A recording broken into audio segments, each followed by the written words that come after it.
1099, there is a little box checked. I think it's called corrected 1099. So if you get a 1099 and you don't like what it says, you can send in another 1099 that's corrected and telling them the amount that you want. See, what's going to happen if you don't deal with these things is they're going to say that you've collected that money and you're going to have to pay taxes on all that. Depending on your situation, you may not have to pay any. If with your earned income credit is lower than, the 1099s. But I would be careful about that. Okay, so just sending in the IRS letters isn't enough. It's not enough for everything. That puts the IRS on notice. But did you notice all the people that are sending you the 1099As about that as well, and send them like a W-8 BEN or a W-4 filled out exempt? No, because this is my first year and this is now after the fact. Normally, I've heard about doing that when you first start your employment, but this is, I'm not employed anywhere. I've already had Social Security coming in. Yeah.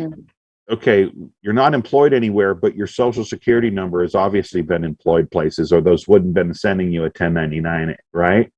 Right, but in the beginning, I didn't know about that. I wasn't with Assembly yet when I was employed. Oh, so okay. I didn't do it when I first started because I wasn't even with Assembly. I didn't even know about it. Right. Well, and I was already collecting Social Security. And last year, I also collected unemployment. So I have like 3 at least. And then my husband has a retirement account. We got a 1099 for that. So we have like 3 or 4 different 1099s. Plus I have a W-4. A W-4 for what? For employment that I had last year for part of the year. Oh, okay. Do you know that you can correct the record by going back and filling those out exempt, right? And you can correct the record. So any of those people, you could send it and then correct your 1099s and send them in. If you wait too long, then they're going to say that you claim that money and you're going to have to pay taxes on it, depending on your situation. Okay, so I have but to like, let's say, this isn't tax advice, but let's say I got one that said, I received $800. Well, I would just turn in a corrected one saying I received 0. And send it back to the sender? The IRS. Oh, the IRS. Okay. I did get some advice. Someone had said to send a W-8 BEN to the IRS. Yeah, but that doesn't stop all the other people that you have on your list that are sending you 1099s. So you need to get a hold of them, let them know so they'll quit sending those things. You want to put everybody on notice if you can. There's no way, the businesses that you work for, they don't know. So you need to let them know that your status has changed and that you fill out a 1040 exempt. I mean, not a 1040, but a W-4 exempt. So, okay, so I send them a W-4 exempt for the W-4, and then the 1099. You're going to go online, go to the IRS website, look up 1099s and the instructions, and they'll tell you how to fill it out and how to make a corrected 1099. Okay? A corrected one. You're trying to correct the record, right? I guess. Well, do you like it? Okay, see, they sent you some information saying that you received some income, right? Mm-hmm. So do you want that to stay that way, or do you want that to change and to reflect what you want it to say?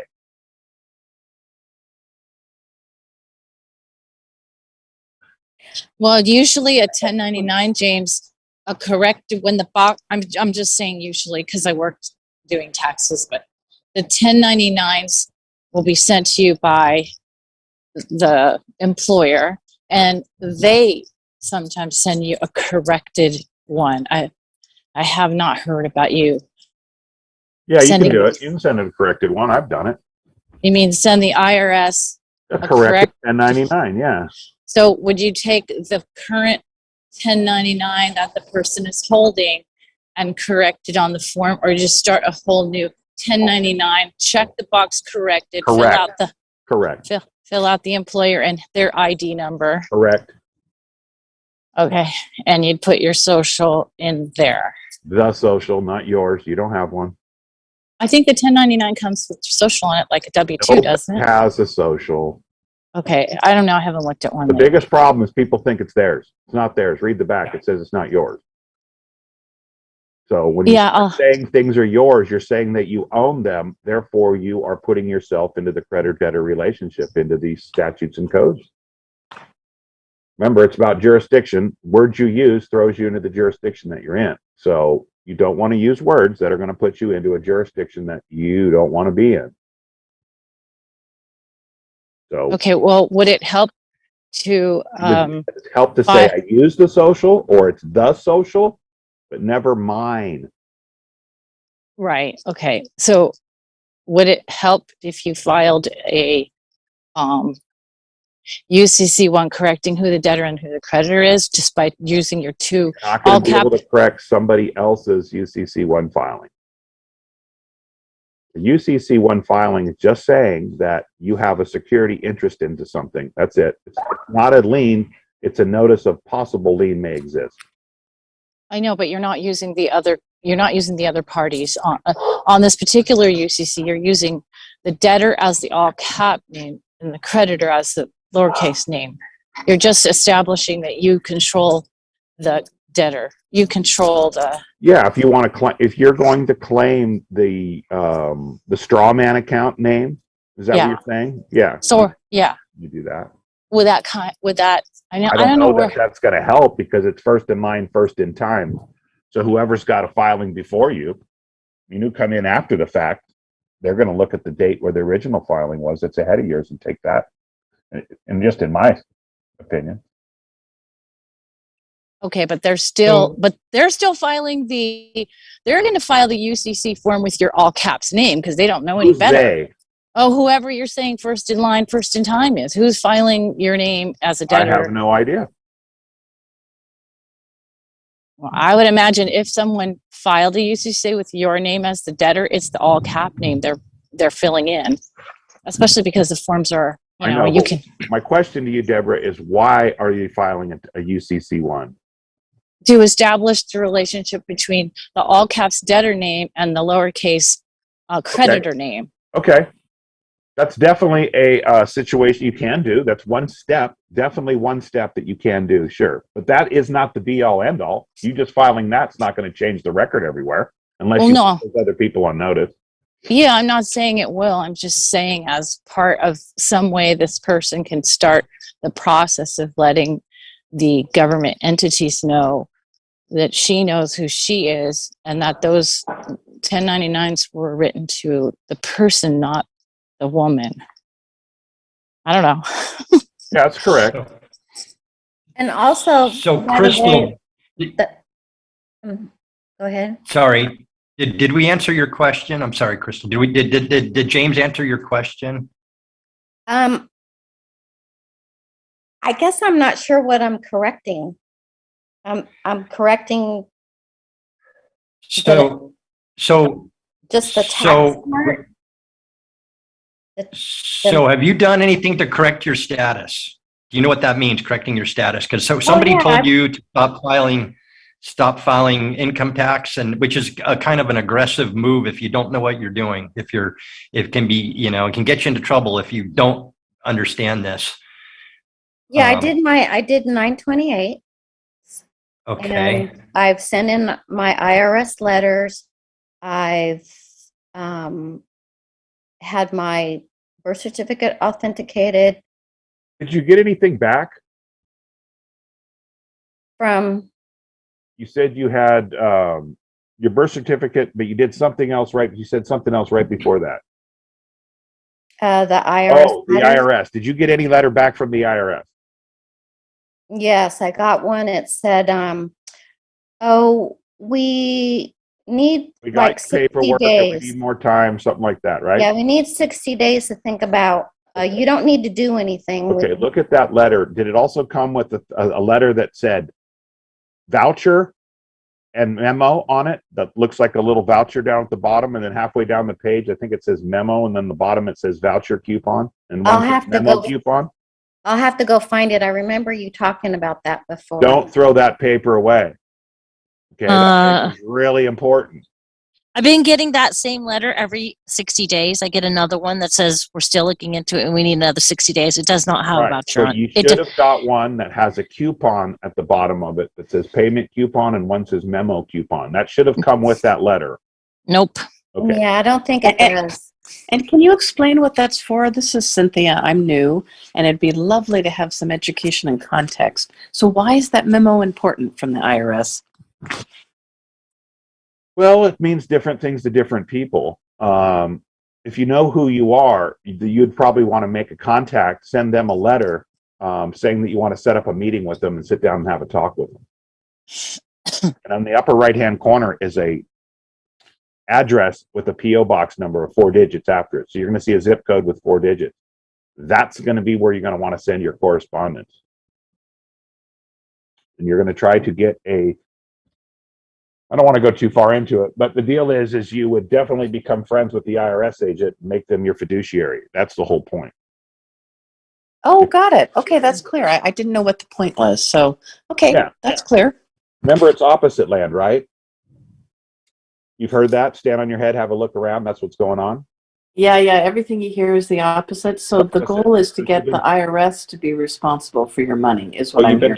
You've been told your whole life. What do you think about the IRS from a scale from 1 to 10? You like them or hate them? Well, we've been taught to fear them, you know. So what's the opposite?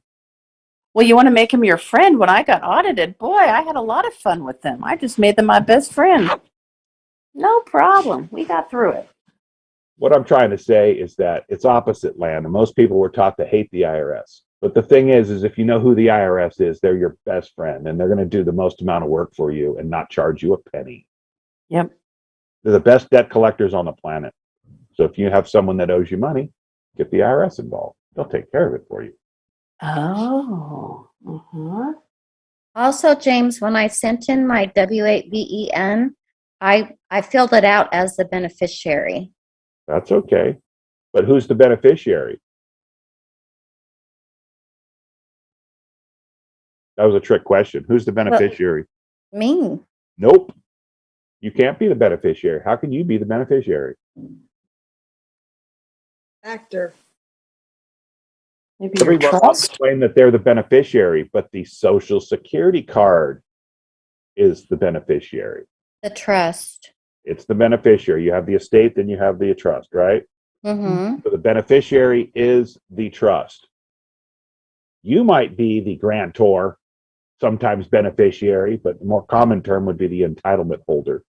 And you can look that up in the UCC.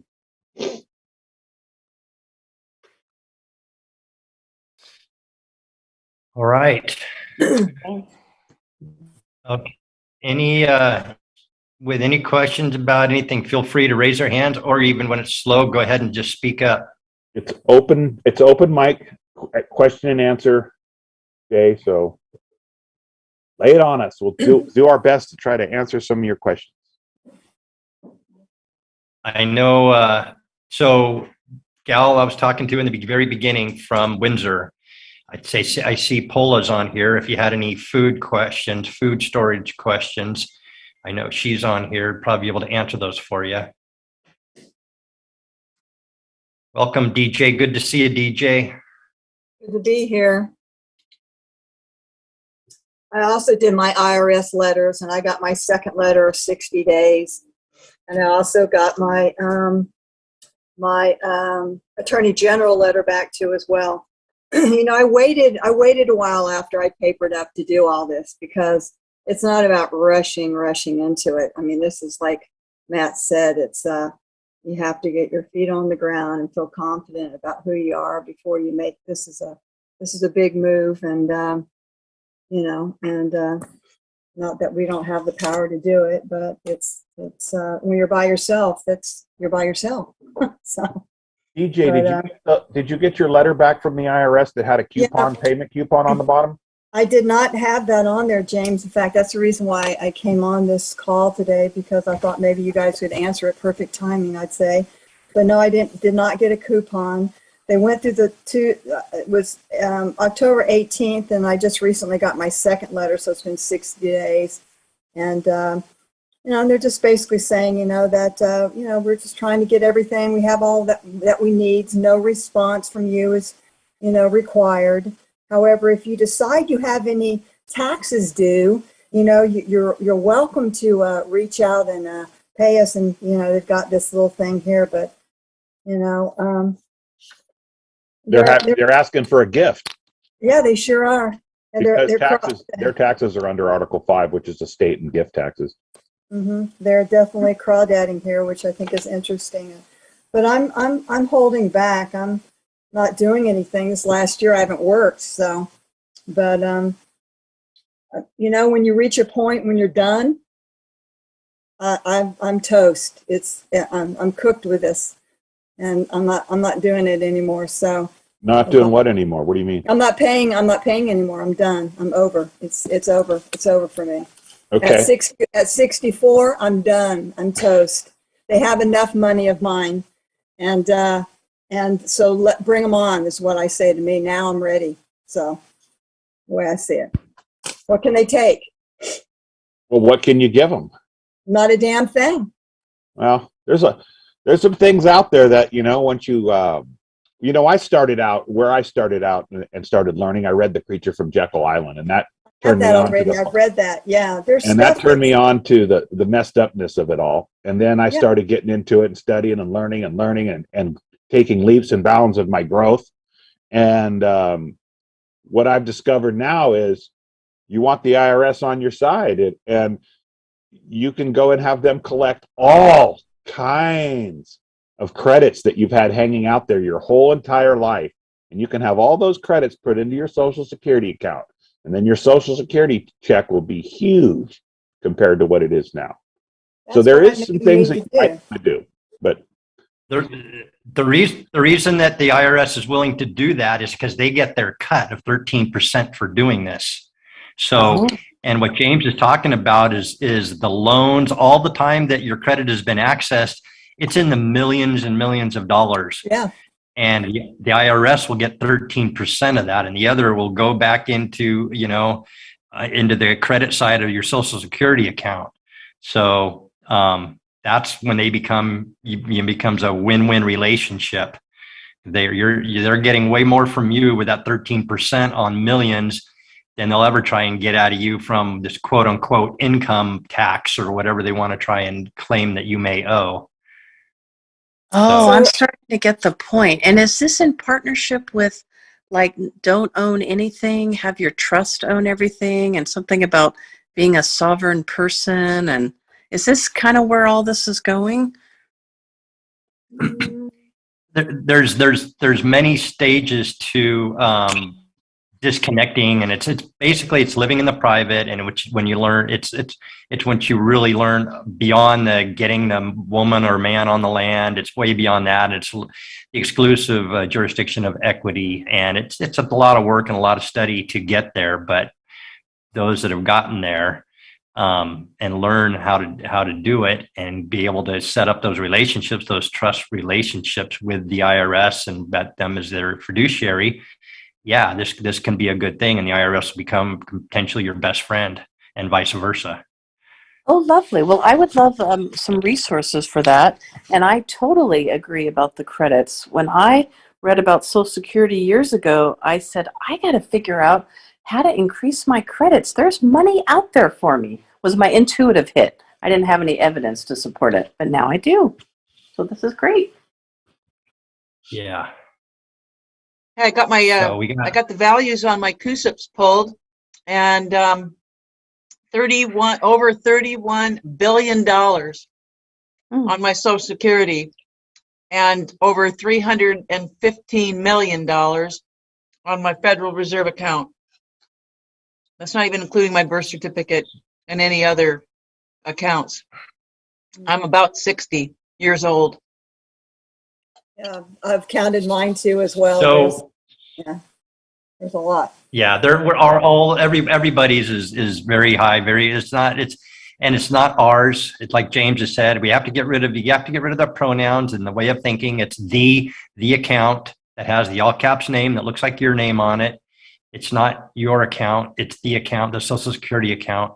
So, and it's a different way of thinking, but there's a lot of steps in order to. People that are looking at that prize are never get there. It's the people that do the little steps and the little things and learn along the way that may end up getting there someday. But anybody that's looking at big numbers and looking at that, they don't get it. They're not going to probably ever get there. It's these little things and setting up their relationships and understanding, the lower steps along the way and getting those, How's this, Matthew?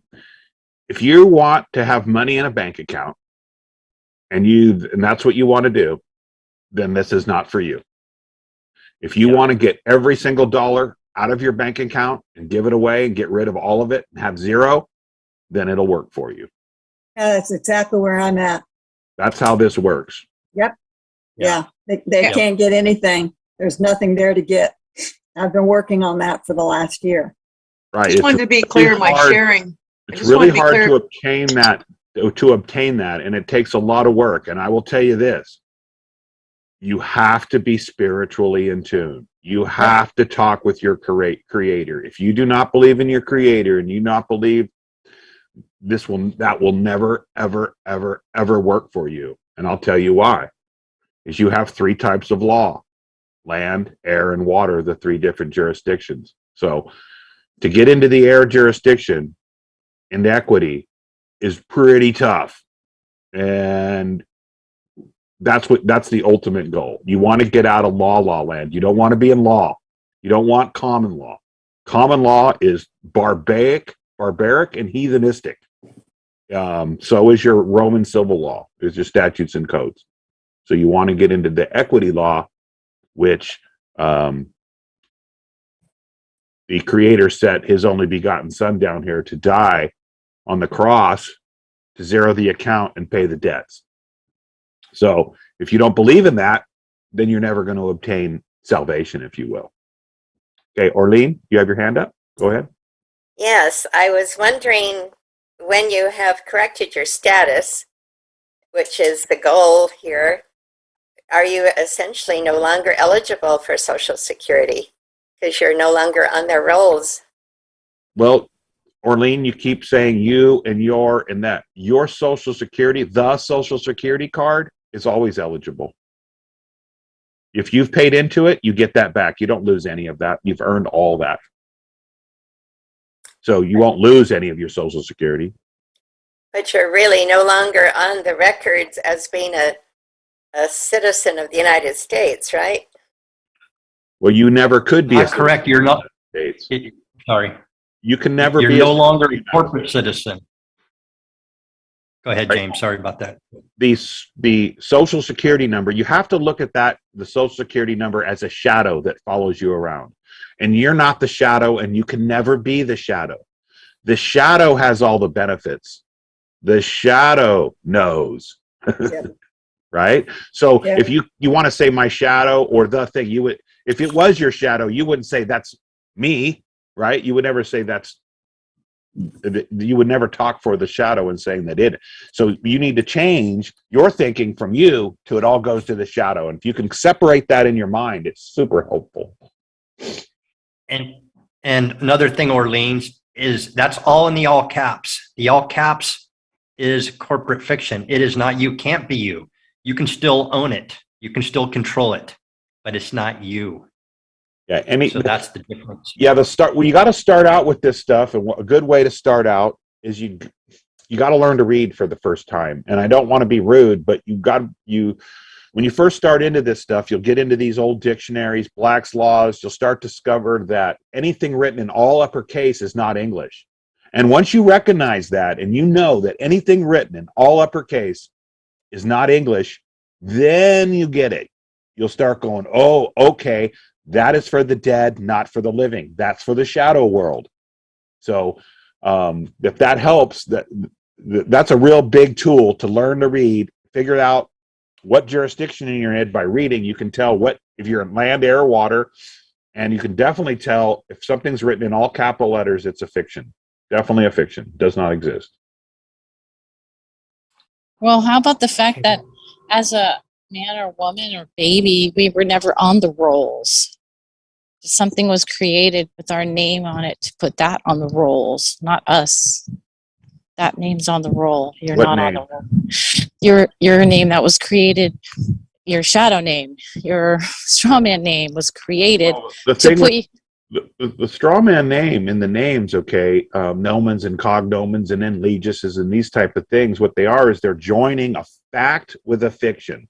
The fact is your given name given to you by God, the creator, through your parents, right? Your mom and dad gave you a given name.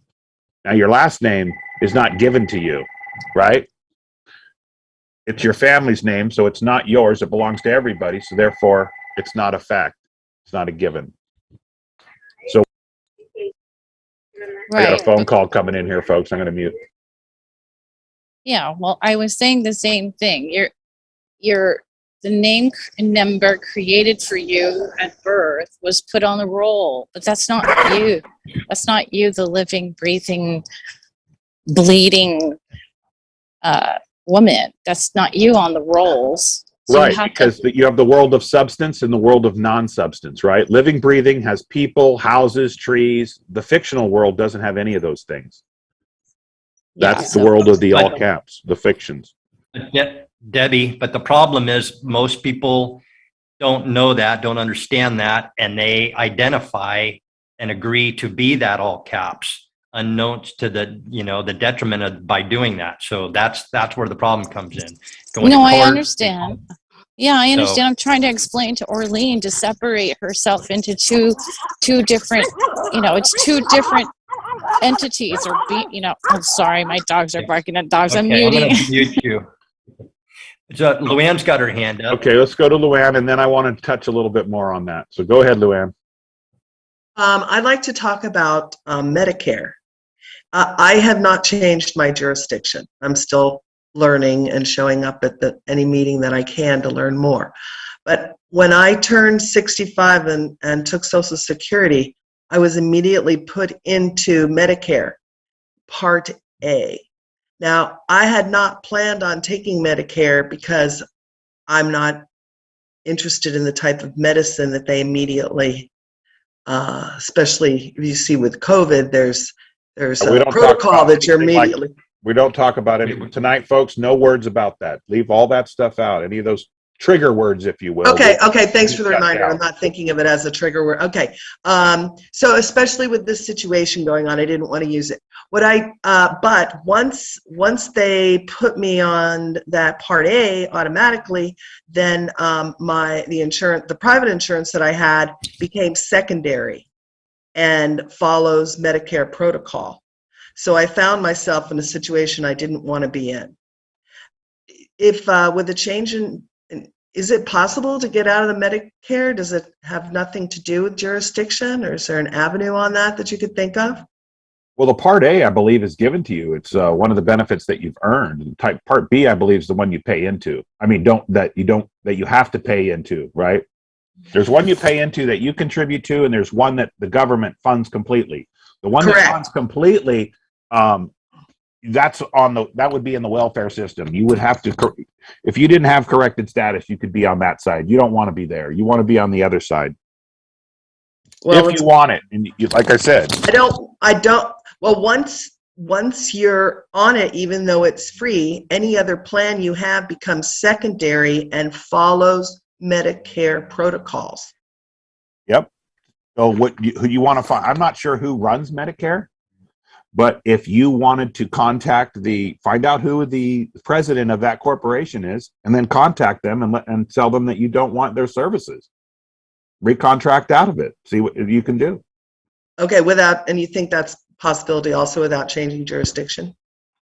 Well, I don't know what you mean by changing jurisdiction. Joanne, do you mean changing status? Do you mean I'm sorry. Thank you. Status. Yes. If you know who you are, you wouldn't need any paperwork. If you don't know who you are, you might need some paperwork to learn who you are. Does that make sense? Okay, I wanted to get into something. I wanted to get something that we always hear talking about: common law, common law, common law. I don't like common law. Boo-hoo on common law. Okay, common law is the Old Testament in the Bible, right? That was eye for an eye, tooth for a tooth, right? But the story goes that the Creator sent down his only begotten Son, right? And he died for all the debts on the planet, all the sins of all the people, okay? But before he did that, as he was walking the earth, he came across situations like there was one situation where there's an adulteress and she was about to be stoned, and in the town square, they're going to stone her to death for committing adultery. Well, Jesus said, he walked up and he said, "He who without sin cast the first stone." In other words, their common law said she had to be put to death by stoning. But equity, or the air jurisdiction, the New Testament says we offer forgiveness. And equity came to perfect the law because the law is barbaric. So there's different types of law. You do not want to be in law. You would want to be in equity. And equity is given to you by who? The Creator. Does that help? Gives me something to think about. Yeah, so if you don't believe in the New Testament and the Creator coming and correcting the record, see, God can't do anything imperfect. So he created the perfect world and the perfect man, Adam and Eve. Told Adam not to eat off the tree of fruit of good and evil, knowledge of good and evil. He told his wife or whatever, Eve, don't eat it. Well, she didn't listen, and she went up to the tree and got, talked to by the snake, who convinced her that it wasn't harmful and that she should go ahead and do it. So she did. And then Adam, hooked up with Eve later, and she said, "Hey, I ate from this tree." And he's like, "Well, we're not supposed to eat from that. And now I'm in trouble for not keeping an eye on you. You shouldn't have done that. But since you're my wife, I'm going to go ahead and eat it too, because I don't want you to be banished. And I didn't do the right thing and tell you not to and keep you away from the tree. So I'm going to ahead and eat the fruit too. So I'm banished with you. And I now have the knowledge of good and evil," right? So that was the first original sin. So therefore, at that point in time, God's like, "Oh my gosh, I don't have a perfect gift. He's not perfect. He made a mistake. How can I correct this?" Because God doesn't create anything imperfect. So to correct the original sin and make up for it, he sends down his only begotten Son, who died for Adam's sin to correct the record. So he died to correct that original sin, that original mistake, therefore making Adam and the whole thing perfect again, God being perfect. If his Son, his only begotten Son, dies for Adam's sins, well, if he's going to die for Adam's sin, he's got to die for everyone's sin and debt. And that was in order to correct the record and make it perfect again. And that's exactly what we have to do. We have to go around and correct the record. For you. Does that help? Thank you, Jane. Does that help, Orleen? Yes, thank you. A lot of people, they don't realize that the New Testament is the part of forgiveness where we don't use law, we use equity. We go what's right. And there's a lot of maxims in equity that say, equity doesn't aid the volunteer, right? So if you don't go signing up for it, then say, "Hey, I don't want it." You can't do that. So that's what it means by doesn't aid the volunteer. Those who slumber on their rights. There's many equitable things that you're going to learn. Once you learn a little bit about common law, learn about statutes and codes, that law, and then you're going to go, there's got to be something else, and that's in the air jurisdiction. And that's where we learn about trusts and equity and doing what ought to be done. Equity came here to perfect the law. The law wasn't. So James, would you say that common law is essentially the law of the Old Testament? Yes. And equity law is the law of mercy, the law of the New Testament? Yep, absolutely. Absolutely. Dead on. Thank you. Does that really clarify a lot for you, Orleen? It sure did me. Yes, it does. Never thought of it that way. Because the law wasn't perfect in the Old Testament, right? It's too Right. barbaric. There wasn't any forgiveness. That's right. Okay, Debbie on Plumas. Go ahead. Hi, James. Hi, Matt. Do you Hello, have, Debbie. hi, do you have, James, any books or anybody you're following on the air jurisdiction equity Yeah. to get more learning? And could you share those names? Yeah, you've got, in the land jurisdiction, right? You've got the Bible, right? The Bible is your land, your air. You want to study the Bible, and you also want to study, if you want to study air jurisdiction, study trust law, study trusts, read about trust, learn about trust. Because I'll tell you why you want to learn about trust. Because there is no money. We've heard there is no money, right? So since there is no money, you can't have valuable consideration in a contract. Remember, offer, acceptance, consideration, meeting of the minds, and then 2 wedding signatures. So since 1933, you can't have compensation. You can't pay anybody anything. Therefore, you can't have a valid contract. And we're all under trust law, unbeknownst to us. So because we're under trust law, it's because there is no money. May I? Yeah, go ahead. And you can see how they've done it.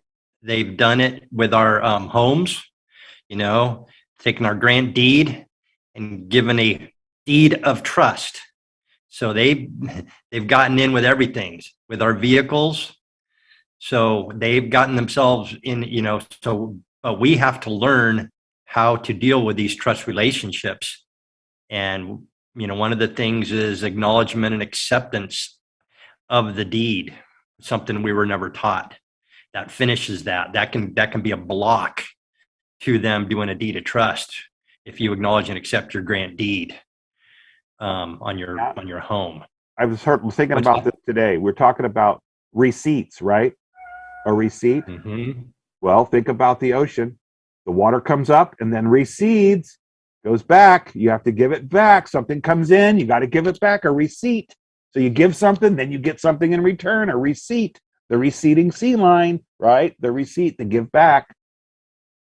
And that, all based on Admiralty Maritime and the water jurisdiction. This fraudulent, not fraudulent, the system of mammon, your fiat currencies. So go ahead, Matt. No. Okay, I'll just be quick. They want us in the water jurisdiction, and if not in the water jurisdiction, they're pretty happy to have us in common law, and whatever. But the true power and strength is, it's kind of like James saying is surrendering and trusting, because it's all about trust. It's trusting the system, trusting the judges, and not all judges are good, but most of them are better than we realize. It's just the system. We don't understand when we go into court how it's stacked against us, as we haven't been told. So we think that the judge is corrupt and this and that, when no, most of the cases, they're not corrupt. We just don't understand the game that we're in. We don't understand the deficit that we're in. We hired an attorney. We showed our incompetence, that we're imbeciles, all these things by doing that. The words that we use, we don't even know what we're saying. We don't know what they mean in their courts. And so we come away with this negative view of these courts and these judges and everything else. But when you learn the language of equity and trust and learn how to express the trust in these relationships, everything will change. And you'll have it's a totally, a new world will open up for those that have the spiritual, that are connected to their creator, like James is saying, and the discipline to be moral and honorable and take that path and do their work. Well, so they hide it from us. They sure should. I'm sorry. You Absolutely. Said they should. Absolutely. Why? Okay. Do you have kids? I do. Okay. Do you have more than one? Yes. Okay. Which one are you going to give all the inheritance to? 50-50. Okay. Why? Because it's equal. Well, I think it's fair. That's fair. But is it right? To me, yes. Okay. But if you read the Bible, the inheritance goes to the oldest son first. Ooh, my daughter'd be pissed But why is that? because No, because no, not why she's pissed, but Oh. why should it go to the son? I don't know. Well, the son from the creator is the heir, the inheritance, right? And the heir, he's the only one that can carry on the family name. So the inheritance should go to the eldest son to carry on that family's name. Okay, because that's the value of your inheritance is your name. Okay, that That's makes what was sense. given to you, right? That's your inheritance. That's the gift, is your name, the most precious thing you have. Yet we keep signing it away on pieces of paper, not knowing it, not qualifying the signature, putting restrictions on and instructions behind our signatures. We give it away for nothing, and then someone scoops it up, turns around, does some what do they call that? Identity theft, makes trillions of dollars, and starts wars around the world off of what we'd left laying on the sidewalk. And then we want to scream and holler, look at all the bad they're doing, when it was us who didn't handle our inheritance properly. So go back to why you think it's good they hide it from us, the courts, the judges. Okay, I'll tell you. Let's say I'm the king, right? And all of you are my subjects. And I'm going to die one day, but I want to leave my inheritance to my rightful heirs. Now, I know there's a lot of people out there, some deserving, some not. Well, I've been a king and I've been so prolific out there that I don't even know who my children are or who they aren't. I just know that I have a lot of them. So I don't want to give the inheritance out to just anybody. I want to make sure it goes to the rightful heirs. So who are the rightful heirs? There's the ones that are going to realize the situation. They're going to start studying and seeking out to find out who they are and finding their, and they'll come forward to present themselves and show themselves worthy. If they're worthy, they will be granted the inheritance. You can't go ahead and give all those trillions of dollars and just throw it out to everybody, because have you ever seen the lottery? Oh, man. What happens to someone in the lottery when they get a bunch? They're usually Destroys dead or them. in prison within a couple of years. So people cannot handle this type of power and wealth. So you have to make sure that the people are worthy. And so I think this is just a big test. And those that come forward and do their studying and present themselves as being worthy will be granted the keys to the kingdom. Well, it's not just that they hide it from us, but look what they are doing with the incarceration rates and the bonding and the so-called crimes, which we know they're not crimes. So, Matt, I think you give these judges too much credit. There might be some good ones. So let me answer. So you can look at this as very evil, and if you're on the other end of it behind bars, I'm sure you think it's evil, and I can't argue with that. That's a valid argument. It's a valid argument. But like James saying, but if you understand that, these people that are going in there, they went into court. They admitted being slaves. They probably admitted being U.S. citizens. They identified as being that all caps corporate entity, being the surety for everything that's going on. All those things, and yeah. So it's harsh. It's cruel, because if you don't know, then you're gonna. But it's definitely a weeding out of those. And I've spent most of my life not knowing this, and doing the same exact thing. We all have spent most of our lives unaware. But it's like you finally come to realize, oh my God, we were all born as royalty, and but we were, into a third world, whatever. But as royalty, once we figure out that you're royalty, it's about going and correcting the record and stop living and identifying as the slave. You have to stop your actions and everything else. And once you start doing that, and you're in honor and you're moral and you're acting as royalty and starting to demand to be treated as royalty in an honorable way, that's where you're going to get into equity. That's where this is all going to start clicking. You're going to see it. And it's so that's the way I see it. And these judges are bound. They take an oath. They're bound to do what they do. And I don't think they're as evil as people think. The system is evil. You could call it evil. It's harsh. The system is harsh for those that don't learn it, that don't understand the game that it is. Well, it's absolutely harsh. Isn't it a lot better than common law? Statutes and equity? Isn't that a lot better than common law? Sure. To me, they're what's that? You get parole, you get second chances. Yeah, but if you're moral and high standing, you don't you I have look at them nothing to both okay. fear. They're any system is fine when you understand the rules of the game.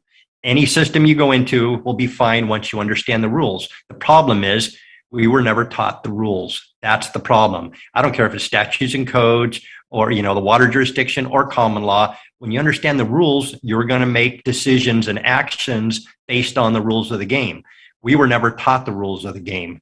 We were never taught that we're corporate fictions and identified as corporate fictions from birth. We were never taught that. So that's the bad part.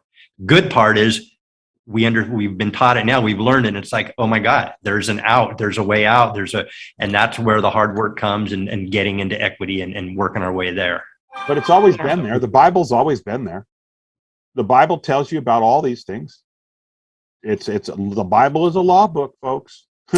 Which Bible, James, What? is there a particular Bible you prefer? Well, just like dictionaries, you got to have as many as you can. You want to get the Geneva, you want to get the 1611, you want to get Samuel's, you want to get as many different Bibles as you can. You even want to get, which I'm starting to look into, is I want to start learning the Old Hebrew. Original, right? The original words. Because if you learn the Hebrew and you understand the 20 maxims of equity, man, you're free. You're a free bird. You don't need to worry about any of that other stuff. Wow. Well, there's a reason they've dumbed the educational system down, and most people can't even fathom this, let alone study and learn. So It is a lot of work. But thank you. And a lot of people these days don't want, if you mention the Bible, you know how people turn up their nose?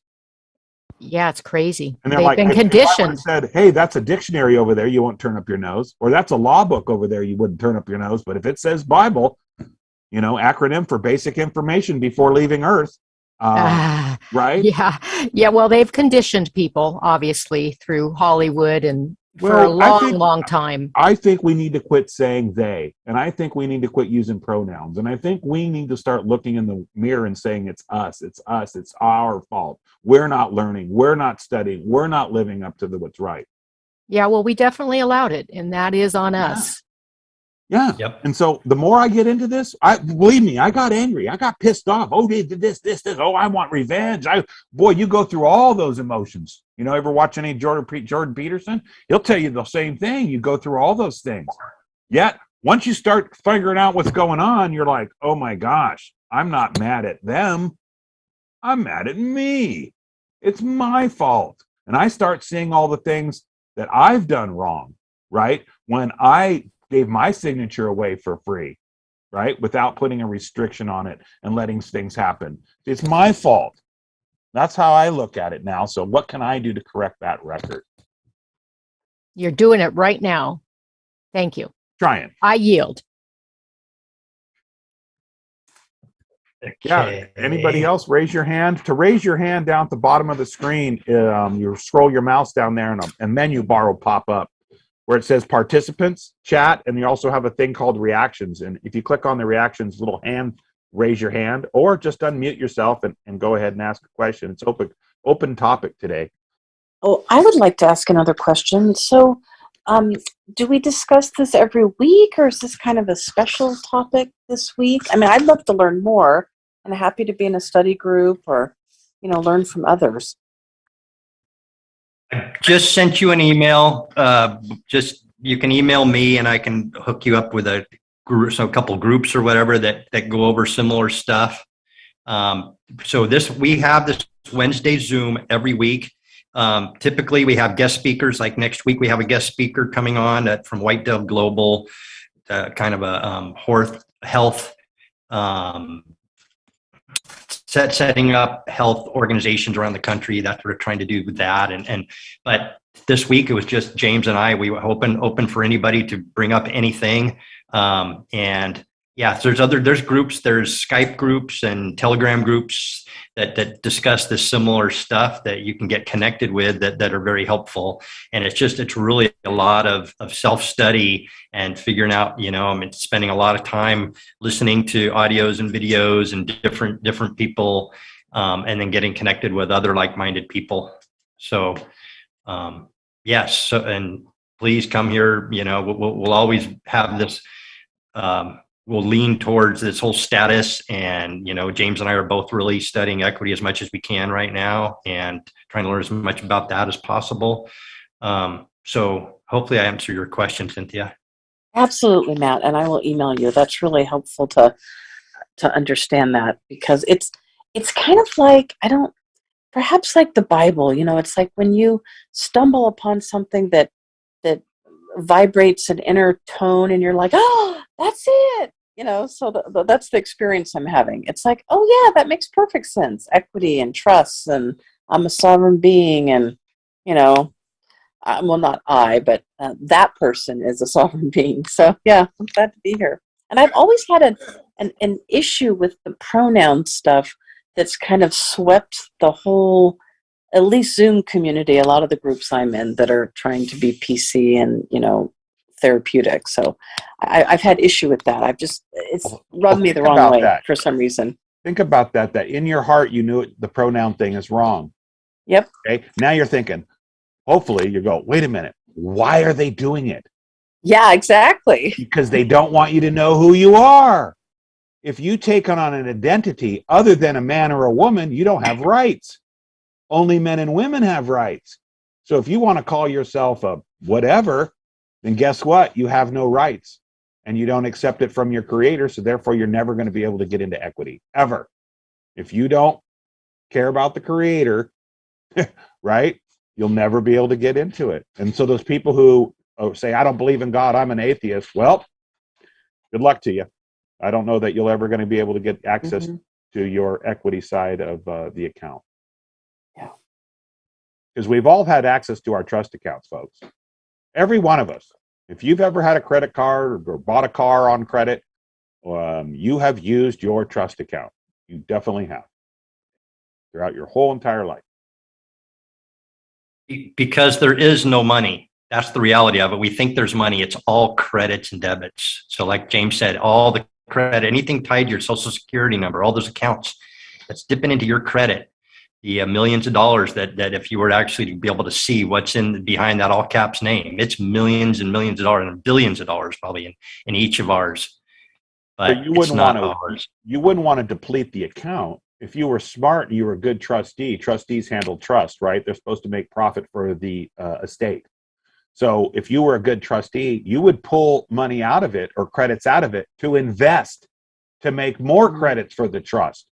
That's what you're supposed to do.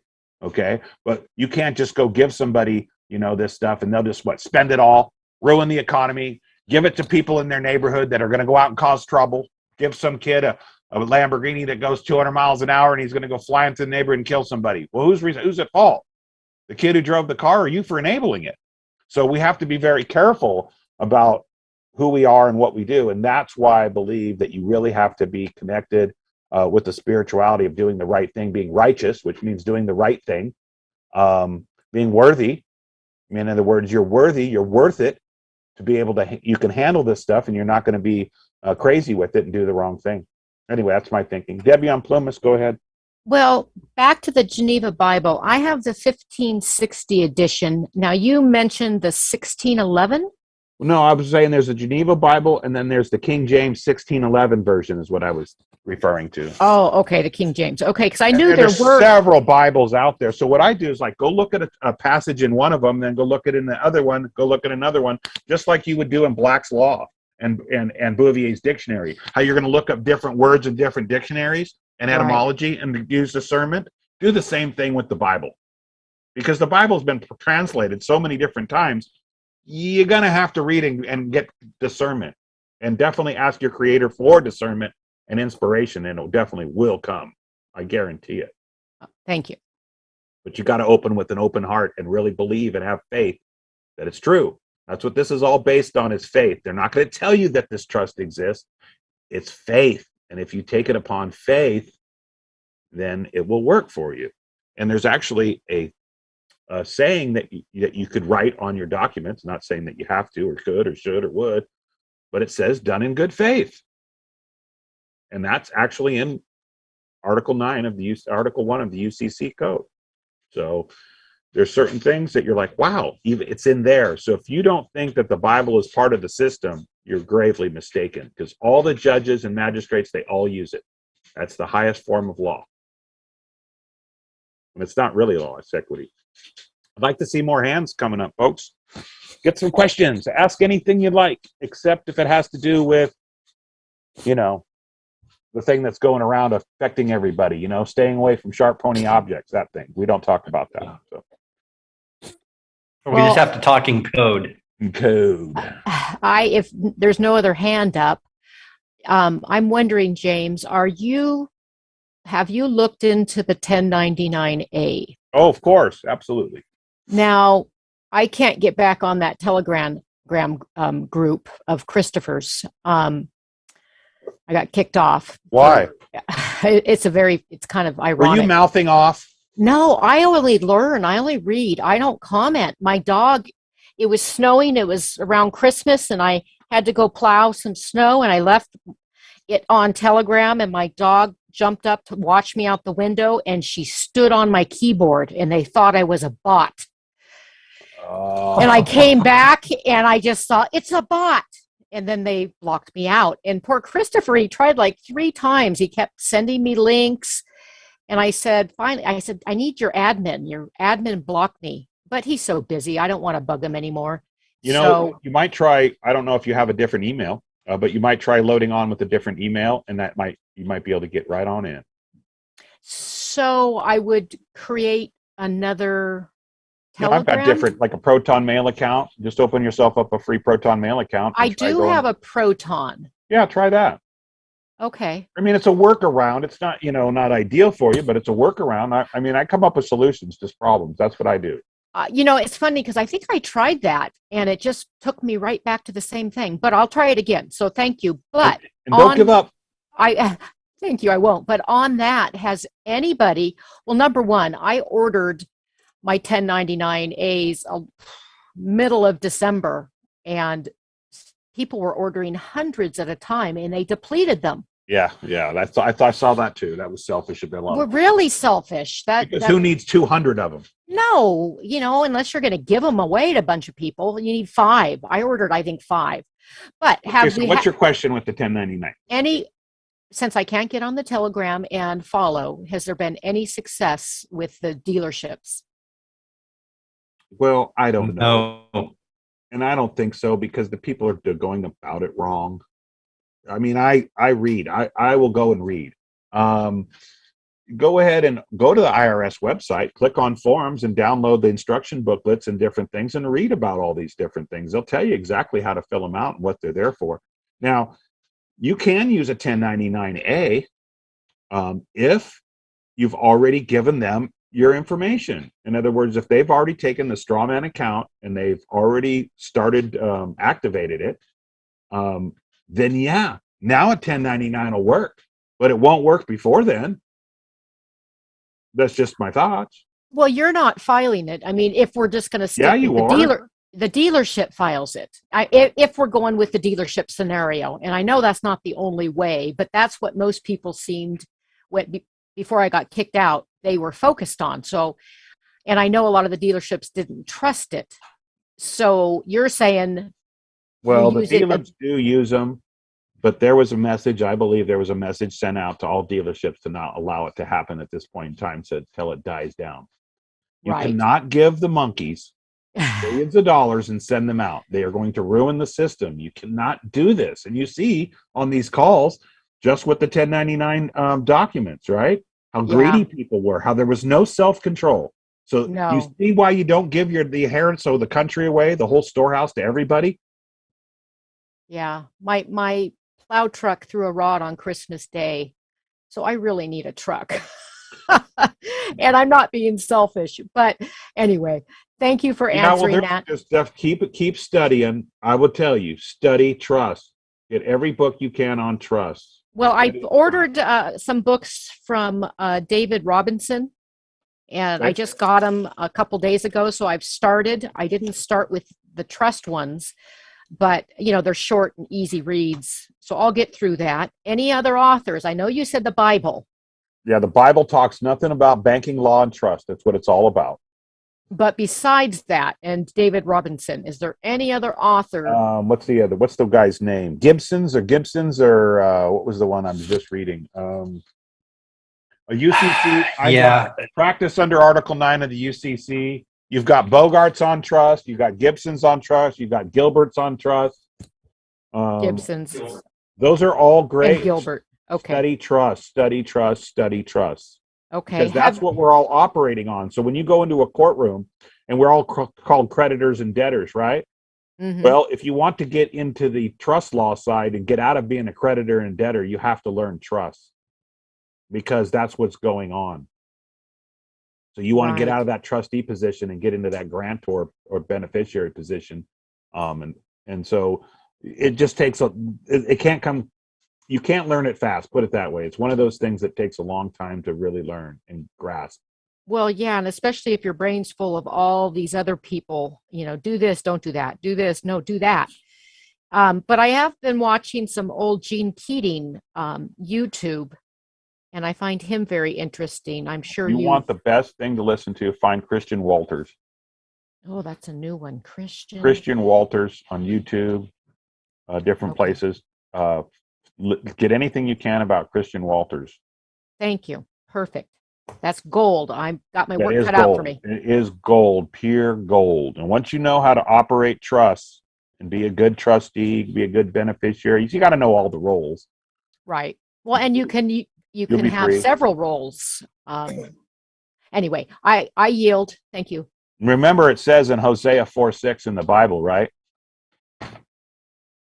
The truth shall set you free, right? Or my people perish for lack of knowledge. Yeah, that's what Hosea says. Yeah. The truth shall set you free is in John chapter 10 in the New Testament. What's John chapter 7:14? I think there's something else. There's also, he talks about, John 3:16. Yeah, God gave his only begotten son, whoever believeth in him shall have everlasting life. Something like that. Yes, that used to be the most quoted scripture from the Bible. Now it's judge not that ye be not judged. Right. Exactly. Because wasn't there also one? Before you point out the sliver in someone else's eye, look at the plank in your own. That's right. Okay, we have Crystal on Shasta. Well, this is a good conversation tonight. Let's keep it going. Crystal, go ahead. Okay, so considering books, are you familiar with the website Sovereign Filings? No. But there's a lot of them out there. It's sovereignfilings.com, and they have 5 really big manuals called Redemption, and it's all, it goes through everything about how to be sovereign. And they also do trusts, a secured party creditor trust that you can do online with them. But the books are amazing because it basically teaches you everything you need to know to be sovereign. Just a suggestion of, because you were talking about, someone was asking about books. Let me just comment on that word. They've weaponized that word sovereign. So just be careful using that. It's a great word. It's a great word. I love what it stands for, but they've kind of made it to be, that sovereign citizen is a terrorist, basically. And, excuse me. So the CIA created the terms. The CIA created the term sovereign citizen after JFK was shot, and people were saying, "Hey, that was an inside job, government." That's when they came up with the term sovereign citizen. So they discredit. Now, conspiracy. You're mixing up conspiracy. Sorry, conspiracy. Yeah. But it is a trigger word. Yeah, it's like militia, another trigger word, right? Well, the book takes people from the beginning and explains about the straw man, and then it just keeps going on and on about UCC ones and they're getting into trust law. So here's something that I think I heard James mention it, and it's brilliant. because we started out with Anna and doing that stuff, and it's great when you're starting at ground from zero. The stuff that she teaches about correcting status is huge. It's really important, and to get that solid foundation and getting on the land, understanding what it means to be on the land, really important. That concept, understanding that, and doing things so you're seen as that. But with her, it's kind of stopped there. It's like they got you off the boat and they put you on the sand and left you there on the beach, and with nothing to better yourself at that point. You're stuck on the beach there. Exactly. And what we have found there, and I think the de facto is fine. That's a perfect place for these people that are, they're not going to get very far. If you want to live under a bridge and be left alone, then being and common law, it might just be the thing for you, where you've done your revocations, you're out of their system, you got your spot under the bridge, you live there, no one's ever going to mess with you, you're good. But as far as in the system or access to the finer things and all the things that we all should have access to, the exclusive jurisdiction of equity is definitely where it's at. And working your way, and there's steps to, there's a lot of people that aren't all the way there, but they're part way there. They've had some remedy, some relief. So partial successes or whatever. You start out somewhere. You got to start somewhere. And it's only the people that I think have realized something was wrong. And they're like, something's wrong. I wonder what it could be. I think I'll start searching because things just aren't right. And that gets you to start studying and looking and searching. And like it says in the book, seek and ye shall find, knock and it shall be opened unto you. So if you will seek and search, it will be given to you. If you will ask for discernment and be directed, sometimes I will just be directed to open the book, not read it from face forward and all the way through it, but just open a page. And I open the page and I'll read what's on that page, and I'll be surprised if that wasn't what I was studying that day or talking about someone else. So have discernment that way too. Ask the creator to have the book open to the right page for you. These type of things, if you ask with a good intention and a good heart, I can't promise you it, but it seems to be working out for me. It's so fast. Cynthia, I read a book in when I turned 30, 29 to 30, an interesting transition. And the book was Hide Your Assets and Disappear. And, there are a lot of illegal things in there, and I'm not supporting that. But the concept was planted for me, how can I not own anything as an individual human being, but how can I be of greater contribution or service? And so I'm so appreciating this conversation. It's very enlightening.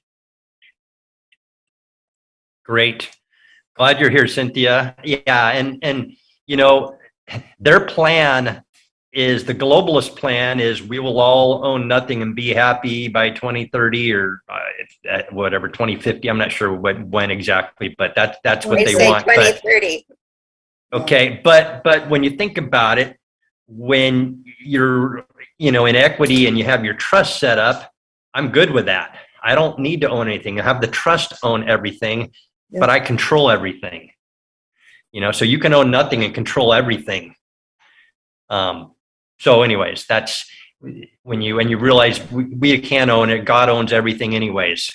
It's all God's. We're just here temporarily. It's all God. So when you kind of have that understanding, that's the mindset that you want. And we just need to be good stewards and respect the gifts that have been given to us by our Creator. Yeah, check this one out. You know that Jesus died on the cross, right? Okay.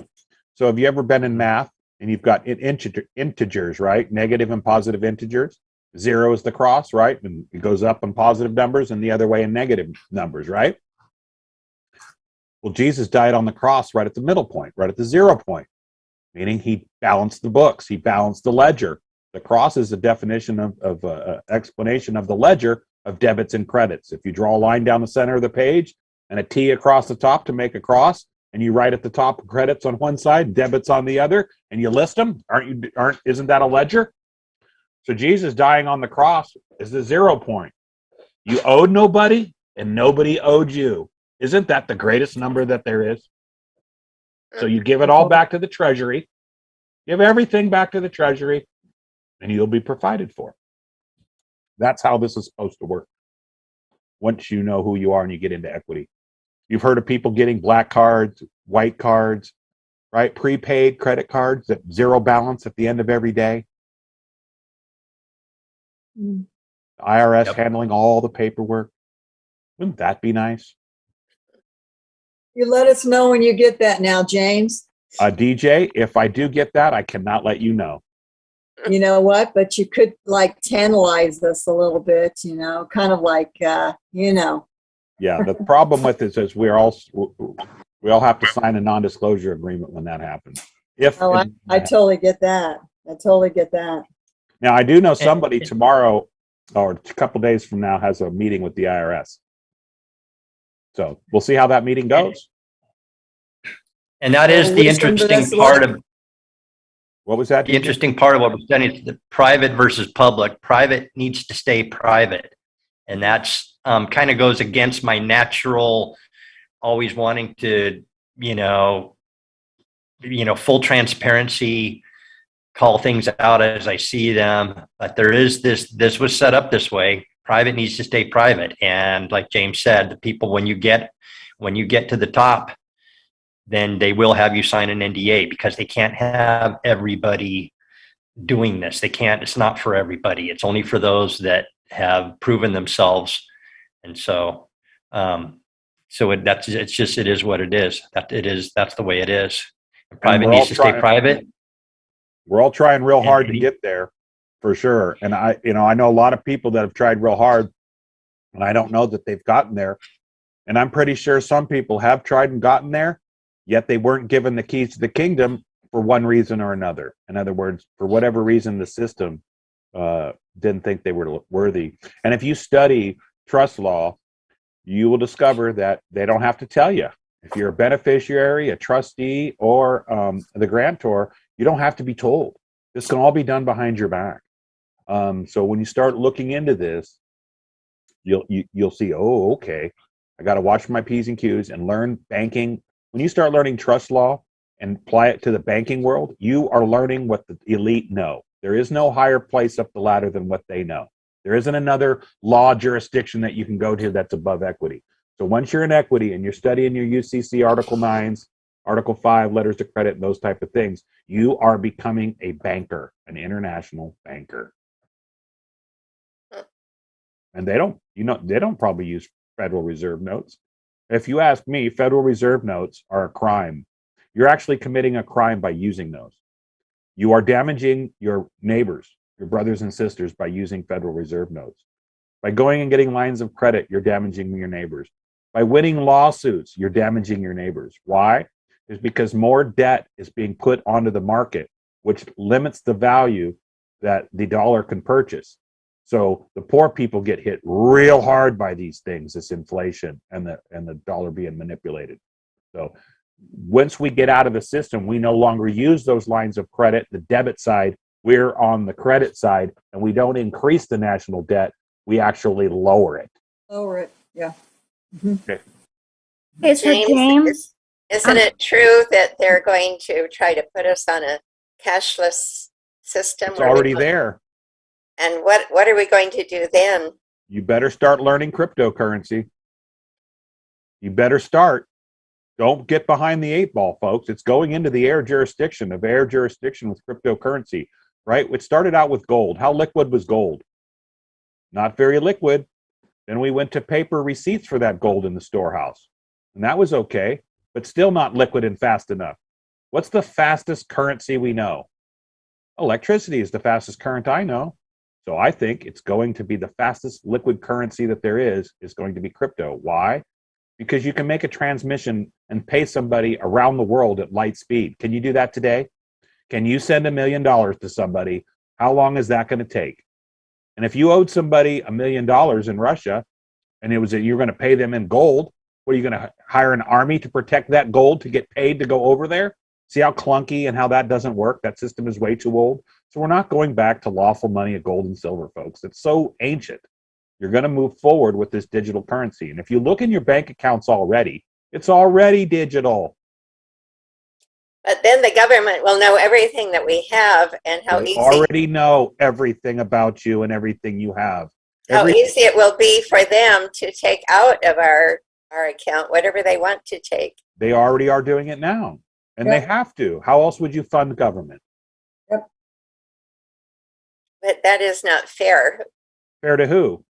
to we who have worked hard for that money. Well, you've worked hard for the money that you've earned, right?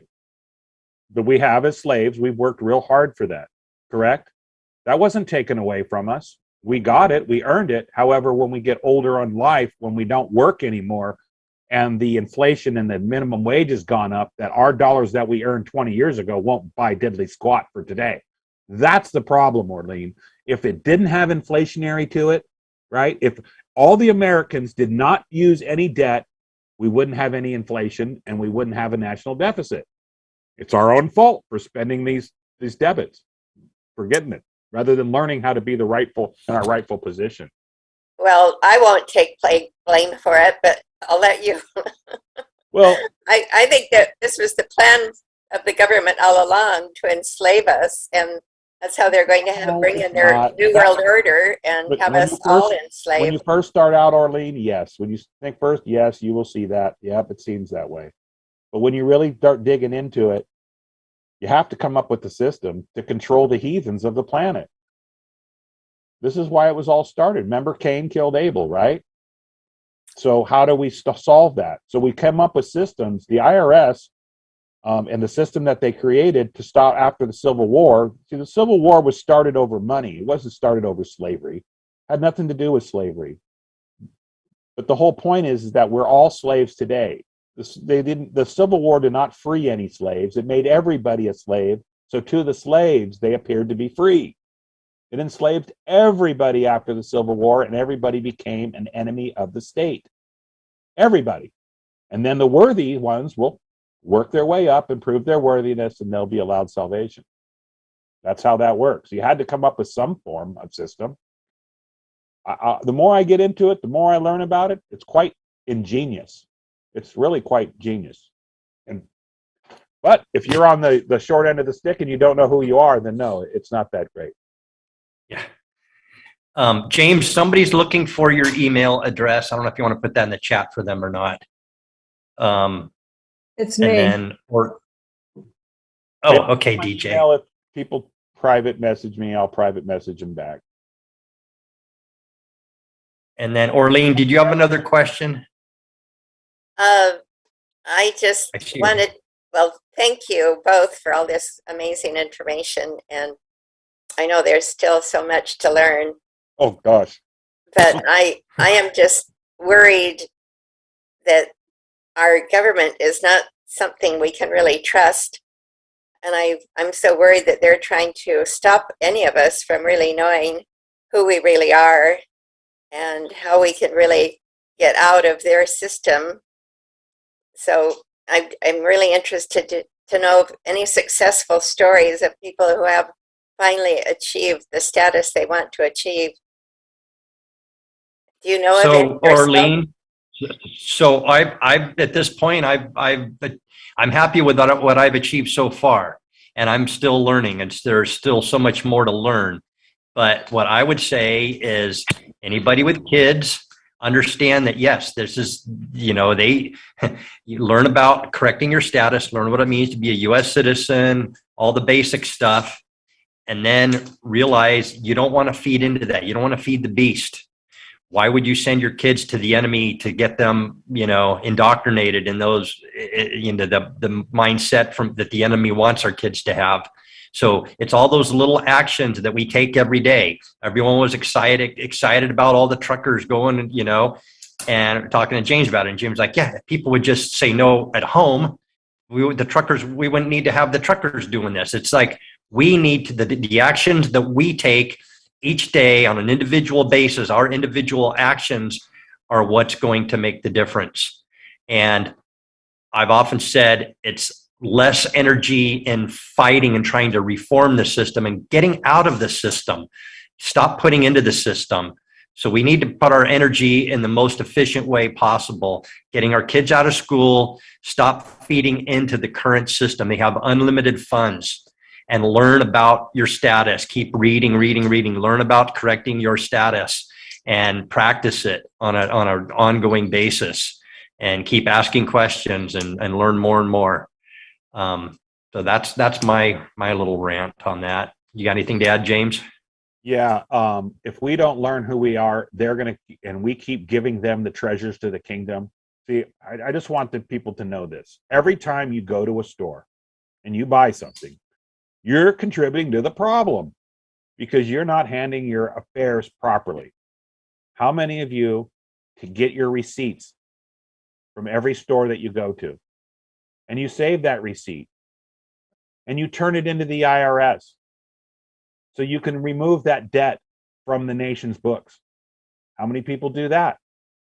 How many people go out and sign a contract for a house or a car and don't qualify the signature?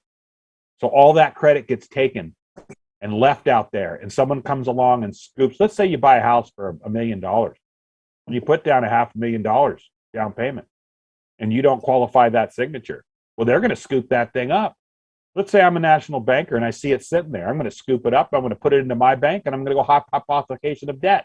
I just created $5 million off that 500,000 because I go 10 times the amount. And so then I send it out to Visa and MasterCard to get all these other people, and I'm making 21% off that. And then if people default, I'm taking all their goods.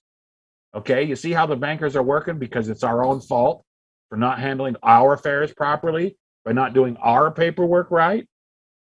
And that's what I'm learning, that it's all my fault. It's not fun to look in the mirror and say, you've made a mistake. Nobody likes to do that. But if you learn from it and move on, what's wrong with it? Nothing. So if you want the problem, like Matt and I were talking about, if you want to solve these problems, the problems is look in the mirror. All those truckers and all these things, oh, great. Just worshiping your masters. Go bow some more to your masters and worship them. That's all you're doing, is worshiping your masters by going there and begging for something. When all you got to do is just take off your mask and act normal. But you look, all these people are going on to Ottawa to ask their masters, can we please have our rights back? Rather than just standing up and saying, no, we ain't going to take it no more. Anyway, there is ways to do it. If anybody wants to learn how to shut down their school's mask, I don't have a dog in the fight. So, but anybody who has kids within a school that want to get rid of the mask and vaccines and all that stuff, it's real simple. You can have it removed within 3 days. So there's real simple things you can do. You got to have some guts. You got to be not afraid. But you just fill out some paperwork, send it into the IRS, and that mask mandate will be dropped within 3 days. It's happened every time in every case that I know of. So. Wow, you mean you send it to the IRS? Wow, they have a lot more power than I knew. Are you more afraid of the cops coming to your house or the IRS? Well, I've already had the cops come. That was quite the experience. And I've been audited. I prefer no one to come to my home. Right. But most people are definitely afraid of the IRS, even the IRS, right? Yeah. So if you file some paperwork and someone gets a letter from the IRS, okay, I'll give you for instance. Oh. Let's say you write a letter to some school board or some business saying, hey, you're violating my rights, and if you don't stop, I'm going to charge you this much money. And you send them a fee schedule. You give them proper notice. You do this all the administrative process. You give them the notice. You give them opportunity to cure, and then notice of default. And once you get them into notice of default, depending on how much you charge for that on your fee schedule, okay, you send them a bill. Let's say you send them a bill for $10 million. Are they going to pay it? No. So you send that bill to the IRS, and they'll collect it for you if you fill out that proper paperwork properly. Now that business is going to get hit with the taxes for that $10 million. There goes their incentive that they got paid to put up the sign.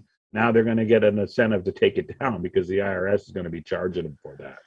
So there's different ways you can do that, and the IRS will collect for you, and then you can have all those funds put into your Social Security account. If you want them to come into your bank account, forget it. We don't do that. That's mixing public and private. Yep. So, Okay. and I don't care if it's in my bank account. I want zero in every bank account that I have. I want zero. Yep. Gone. Yep. So I can see Go ahead. back to your premise about being a good person and following the law of spirit. I mean, this could be really dangerous for some of those crazy people out there. Yeah, and it's going to get crazier and crazier. The more people start acting up, you know, like what Gerald Salente says, you know, when people lose everything, they lose it, right? Yep. So Debbie on Plumas and then Tammy.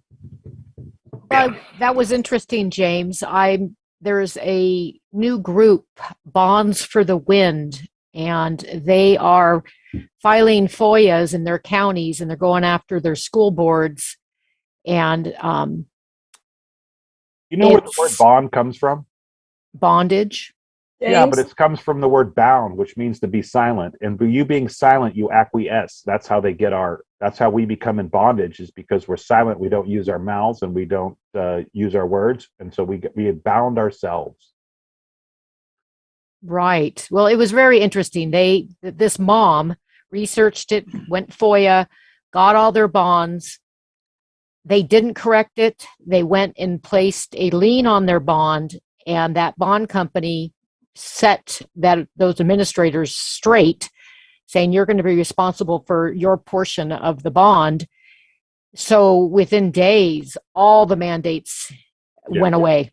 Now the bond, okay, the bond is an insurance. Just Right. call it insurance. Yeah. You just make an insurance claim. That's all Exactly. you're doing. Okay. So, but it's not a big confusing word out there. It's just an insurance claim. So you want to go to your Secretary of State and get the bonds for all of your public employees, right? And then you want to get the bonds for your local school board. Those will be at your county, right? Recorder's office.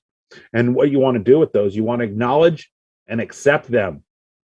And then once you accept them and send them back to those very individuals, now you have a valid contract with them. Now they are your public employee. Until you do that, they are not your public employee. Okay? Until you put them under oath, under their oath, and you accept their oath and acknowledge your oath and let them know that you acknowledge their oath. And now you have a contract. Okay? Now they are a trustee for the public trust. Now, if they violate that trust, you get them under antitrust laws. This is in trust law. Okay? Antitrust is they go to prison. Okay, so that is one way to handle things like that for sure. That's probably a good way to go about it. But there's other ways without damaging them too bad.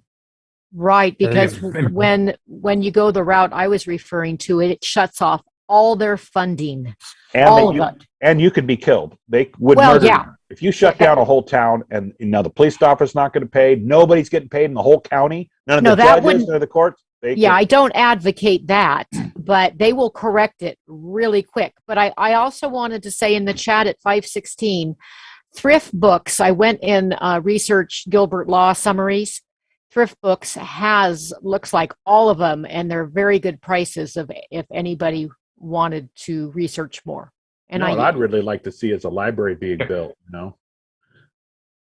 we have law libraries. Tammy's got her hand. Okay, Tammy, go ahead. Hi, James. This is very interesting. So the process of how, because I have the young kids, so with me, how they in private Catholic school, how do they abide? Do Catholic school abide the responsibility that do they have bond just like public school? If I go that process, I'm just dying to get the kids out. They're probably going to have an insurance. They will definitely have an insurance policy, but they're not going to be bonded as a public employee. It's not public. It's going to be completely private. Mm-hmm. Catholic school is 100% private. Yeah. So with the privates, would they say, hey, you know how like Catholics, they have their own policy. They could serve you or they don't want to serve you, right? Yeah, well, slavery is legal, right? In the United States of America, slavery is 100% legal. Voluntary slavery is legal. So if you sign up for it, you signed up for it. They can do whatever they want. Okay. So if you don't want to be under their thumb, then homeschool them or something. I'm not telling you what to do. I'm not. Yeah. I understand. That. That's why I'm trying give and take. But So generally that's speaking, the Catholic education was pretty good. So because I like the kids to socialize with the other kids. They just young, only 6 or 7 years old. I am on top of like trying to educate them more at home about current issues, about their own identity at home. But at the same time that I want them to be in the school so that they can socialize with the other kids. They need it. They need their friends. They don't need just me teaching them every single day. So that's why I want to learn the way that I can go after them with the mask mandate. So that way I'll tell you, you get 4 or 5 families that go to that school, or just a few. You're not going to be. It's not probably won't work with just one of you, but a couple of you get together. They are violating constitutional rights, even though they are a private school. But you can sign up to a private school. Let's say you sign up for a school where they beat your kids every day. Well, you can put your kids in there and they can get beat every day if that's what you want. And that's what you signed up for. Okay? So you can go after the school if you wanted through, the constitutional rights and those type of things and bring those types of tort claims. But there's a lot easier way. And that is just to get a bunch of students in there to charge them for wearing a mask. In other words, if they're going to say to wear a mask, then charge them for it. Okay. That's probably and this is my opinion, is the only thing that people understand today is money. Okay? Of course. Federal Reserve notes, but that's the only thing that people respect. That's the only thing they worship. So if you can hit them in the pocketbook that affects their money, boy, you see them dance. You can make a marionette dance, can't you? So that would be my approach. Is I would get as many students and parents as I could together, get yourself a little campaign, and go ahead and you'd have to take care of that in the private. I won't talk about it here up on the open air. Sure. I'm not going to give my hand out, but there's definitely a way to make that happen real quick. Like I said, within 3 days. As long as it takes, the reason it takes 3 days is because that's how long it takes the mail to get there. Okay. The moment they open the letter, it's dropped. Believe me. Okay. I will need your help on that. Okay. I will private message here. Thank you, James. Learn so much from you every single day. Well, thank you, Tim. I learned from you guys a lot. Believe me. The questions that everybody asks help us all. So the more questions, the better. Matt, we can't hear you. Your lips are moving, but we can't hear you. You're muted for some reason. Thank you, James. Thank you, James. Thanks. There you go. Are there any more questions before we wrap this up? So if not, I want to thank everybody for being here. Go ahead. This has been really good. I really have enjoyed it. I've missed you, James, listening to you. Even though I hate to admit that, but I'm going to anyway. That's okay. I miss all you guys too, but I just want to let you know that I'm off in like one more of an education thing. I'm studying really, really hard. I've got some huge issues in my own life that I have to deal with. Okay. Okay. And I think you guys know what that is with the mortgage, but I'm dealing with that, and it's real heavy. It's coming down to the wire here. So that's where all my energy is going. I miss all you guys, and one of these days I will be back there to hopefully share my successes. So that's great. Well, we appreciate you. I'm busy learning and studying. Yeah. We appreciate you. So, thank you, James. I direct message you. Just want to make sure that you got my number. Yeah, I got that. Give me a chance to write that down, and then Matt. Thank you. I don't want Matt to shut it off. no, I'm not going to shut anything off, but I am just going to.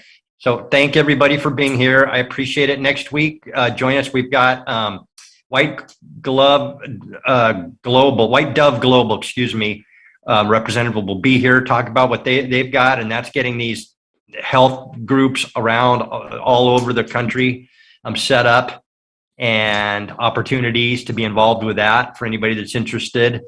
So, and if anybody on here has things in the future they want discussed, or any topics, or knows some expert that thinks would be good to come on and give information regarding health, wellness, or safety and preparedness, just have them contact me, please. So thank you, everybody. And I'm going to go ahead and end the recording. Thanks, Matthew. Matt, that Thank was you. great. That was James and Matt. Thank you everybody. Thank you. Thank need you, to James, again for being a Yeah. great host, a co-host, and a moderator, and just wealth of information, James. Really appreciate it, as usual. Well, I'm just sharing my knowledge that I learned with you guys. I'm taking my knowledge is, as Matt knows, is jumping in leaps and bounds. It's, for some reason, it's just, and right now, you know, the student is ready and the teacher needs to show up right now. I'm in a big thing, just to let you know. They were going to sell my house again in January, and down to the last wire, they were going to sell it, and there's nothing I can do. And so I was going to go file bankruptcy and handle it that way. And at the very last second, I get this lady on the phone, and I started talking trust talk. Boom.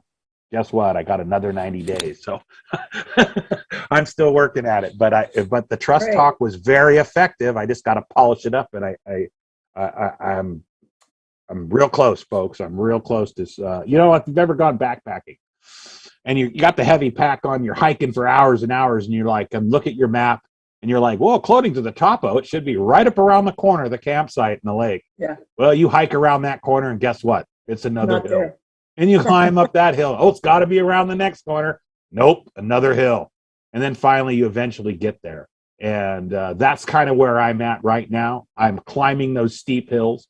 I know that the campsite is right around the corner and it's getting dark, but I'm real close. And I know that I'm real close, folks. We'll hold the light there for you, James. We'll, as everyone says, we'll pray for you. Well, We're praying for you. There are lots of prayer for you to go through this. Thank you all. I pray for all of you as well.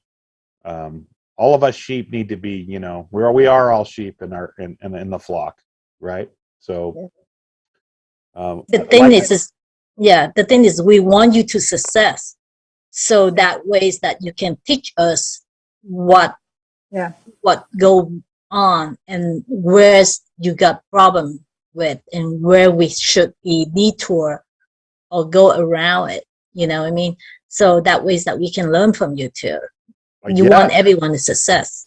And I want to share the knowledge. I've always been in my construction company. I owned a construction company, electrical contractor as well.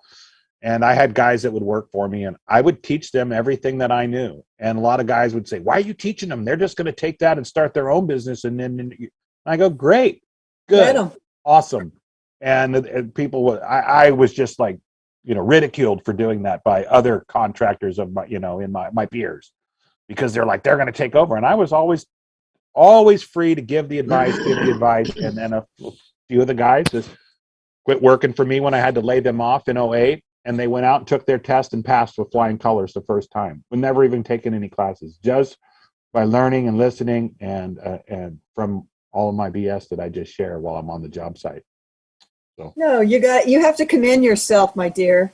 You're a wealth of information, and you've done that on your own, and we're all benefiting from it. So we're extremely grateful, and we want you to come back. So hurry back. Well, I'll tell you one thing. In this assembly, I've lost all my other friends and family, and I've gained a great family and friends. Like Matt Dakin and I have become good friends over this whole thing. I remember talking to him on the phone the first night. We talked for hours, and we became, pretty much friends from then on, and we have been ever since. And what really made me, I'll let you know, is that what the straw that broke the camel's back in the assembly for me was when they did a vetting process for Matt and said he can no longer be part of the militia. And then Anna came out with some real nasty stuff 2 weeks later, and some article had no reason for it, no reason at all. And I said, that's it. I'm not taking nothing from nobody that's going to talk shit about one of my friends behind their back, and they had no right to do it. So that's when I said, I'm done with that part of it. I don't want anything to do with people who are going to do that. So Yeah, because we're all humans. We're all doing this together. There should not be any dissing of anybody, actually. There should just and Matt's be. a great person. He doesn't do anything wrong. You know what? I think there's some kind of jealousy. They only want people to go so high in their knowledge, and they don't want them to continue on, and they're kind of kept at that one level. And Matt is one of those that sees more growth than myself, and we're not going to stop. We're going to keep learning. That's good. That's great. Yeah, no. Well, yeah, James, thank you, James, for the kind words. And you have been so generous with your wealth of knowledge ever since the first time I got on to Anna's thing and contacted you. You're like, yeah, I'm in Sonoma County, and I called you and was like, oh my God. And you taught me the land, air, water acronym. And it was like, you've always been very generous. And I think, I can see why everybody misses you, and the town halls that you had before Anna came out and before the split happened. I mean, there were like 250 people coming on those calls, and they were mainly coming on the town hall to listen to you, because you have a great way of imparting your information in a very simplistic, so anybody can understand it. And so that's a gift. 3 o'clock at some nights. Till 3 o'clock at some nights. Oh, later than that. I know. Yeah. The longest one I think was 13 and a half hours. Oh God. But I've been in other groups on Telegram and Skype and stuff. Same thing. We go all through the night, and some good guest speakers come on and talk about trusts, and you just ask good questions, and you just can't help yourself, But it's hard. It's hard to stay awake, after you've been studying all day and then going through the night, and you get these great speakers. Matt will tell you that you just, oh my gosh, give me more. You give me more. I mean, these people have, I think they found salvation, Matt. You know what I mean? Absolutely. Yeah, there's a few. Some of these sites that James and I are on. There's I don't know, 4 or 5 different speakers that show up, and they are really at the top of their game with their subject matter understanding, and they're very generous, like James is. They're generous with their information, and one of them may have to sign an NDA pretty soon, and we may never hear from him again, because that's how high up he is and how successful he's been. But he laid down some real good stuff to us that we'll be able to share with you guys in private. That's great. But it's not really signed yet, so as much information you can get from him is good. Well, one thing you want to realize is you want to get out of the common law. You do not want common law. Common law and statutes and maritime admiralty were all joined together. And so there's a mix. And when you go into these courts, I remember we were going around looking for those courts, remember? Oh, God. Do I ever? Looking for the common law. Guess what? They're there. They're there. And the only way you can get true, not common law, but actual rights from the people, or what we call the original jurisdiction, right? 1776, the original jurisdiction. Guess what? It's alive and well in every single courtroom. Trust me. I believe it. They're alive and well. The problem is it's on the private side. So it's never seen in the public. So you will never see a court case ever, because it all goes into the private side, and it's private. But how do you invoke the private side in a courtroom? That's the technique you need to learn, and that all has to do with trust. It's interesting. I did receive quite a couple of letters from Washington, D.C. when I was looking for those courts. That's for sure. And what did they say? They said I don't have them. I don't have them here right with me, but they sent everything back to me, including my envelopes, and it was almost. They had to. Yeah. You know why? Because they don't on want the private side. You were asking about the private side, and they're the public side. That's why they sent it all back, because it belongs in the private, not the public. Yeah. So you want to learn to separate yourself from public and private. Sounds good. Hard to do mentally, but let me tell you, it's hard to do. Yeah, I bet it is. Well, I learned a lot through all that, so for sure. So, DJ, just to let you know, those courts are alive and well, but you have to invoke equity. Equity is the original jurisdiction. That's where you're going to find it, and it is live and well, but nobody's going to tell you about it, okay? And all these public actors that are working, they're sworn to secrecy. If they tell you anything about this, they go to jail for 20 years. So they're not going to tell you until you actually do it right, and then they'll shake your hand and give you the smile. and say you made it. Oh, Okay. Yeah. Otherwise, we're all considered to be heathens. Oh yeah, below heathen. For sure. The goyim, Yeah. right? That's what's going. If you people don't think that rabbinical law is in place and coming down hard, things are going to get crazy here, folks. Real crazy. They signed it into law. You know, what's it called? The Talmud. What was the new Talmudic law? It's been signed in. In Talmudic law is eye for an eye and a tooth for a tooth if you're in that jurisdiction. So be careful, folks. James, I have a question about trusts. Yeah. So is it enough just to know trust law, or is it better to actually get a trust? You already have a trust. Right. But some people are getting a They can make all kinds of trusts. Trusts are great if you know how to use them and you want to operate them for things. I would keep learning about trust. Do you know what kind of trust you're thinking of getting? Because there's so many different types and just the different jurisdictions of trust. You could have statutory trust, you can have common law trust, or you could have private living estate trust and exclusive jurisdiction of equity. Revocable. Okay. So express trust, implied trust, constructive trust. Goes on and on. I want a private trust is what I want to go with property. So I would take your time at figuring out until you fully understand.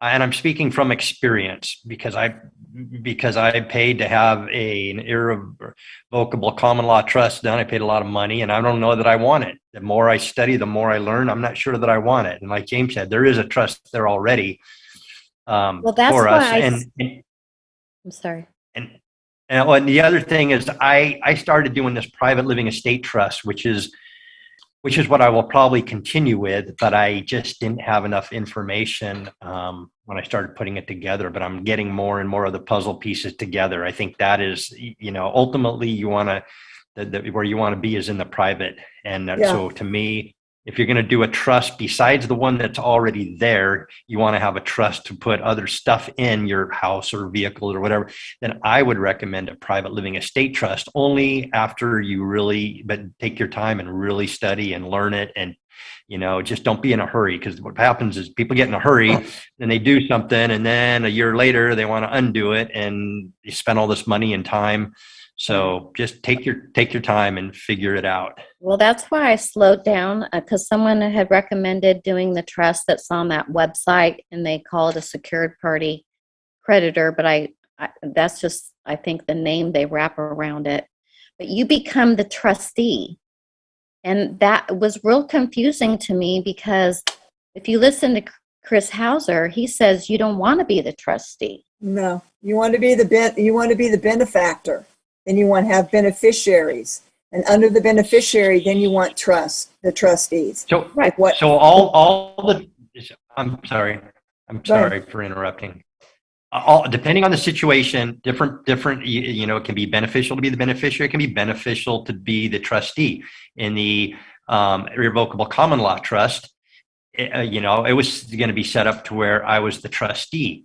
And as a trustee, I manage, I've got full use of everything, and I'm managing it and everything else. On paper, it says it's beneficial. My child's a beneficiary someday.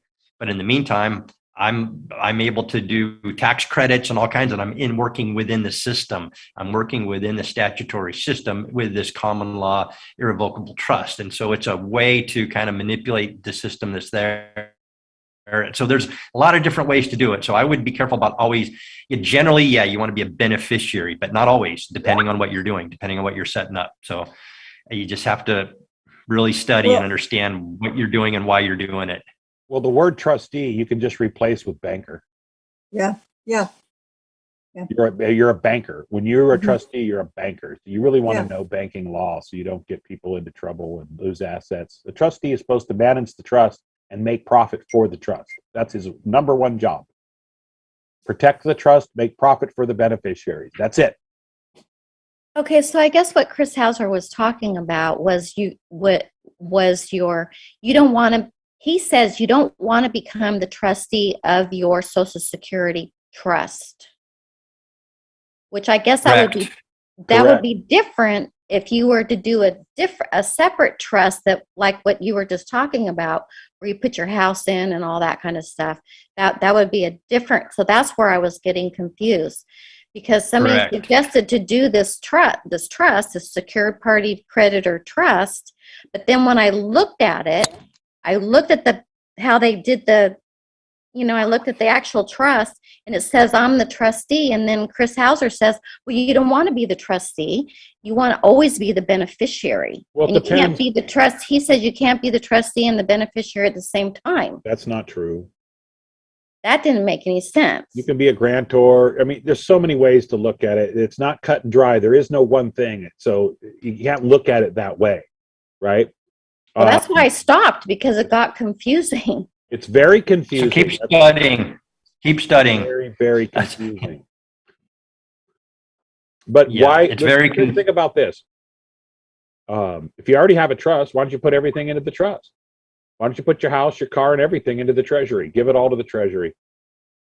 Then they're the trustee for you, rather than you being the trustee. The trustee pays all the bills, takes all the fines, and has to, gets in trouble. So if you make someone else the trustee, then they get in trouble. That's simple. So right now, everybody, because of their silence, is a trustee to the National Trust. You don't want to be a trustee, you want to be a beneficiary.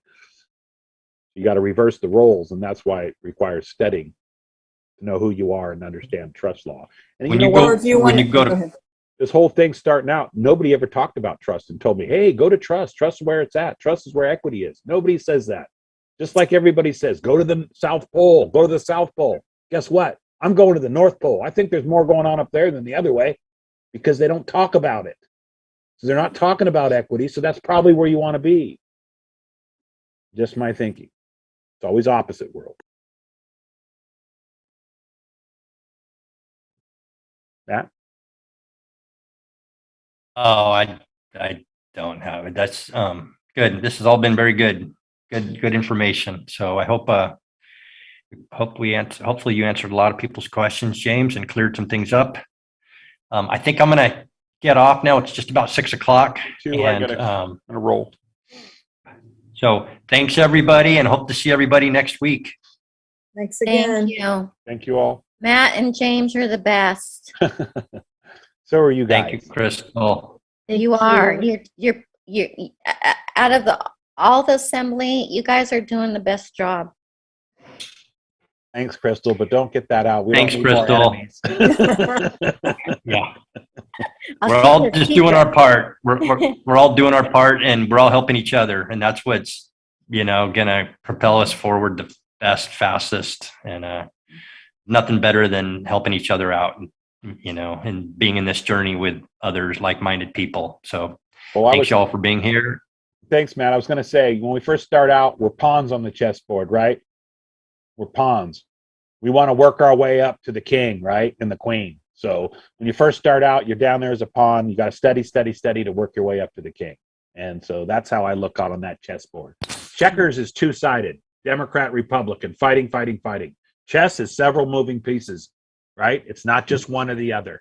It's maybe two sides, but there's several different factions. So chess, the game of chess, is really close to the game of life. All right. Good night, everybody. Good night. Good night. Thank you all. Thank you. Good luck with your house, James. Thank you. Night, thanks.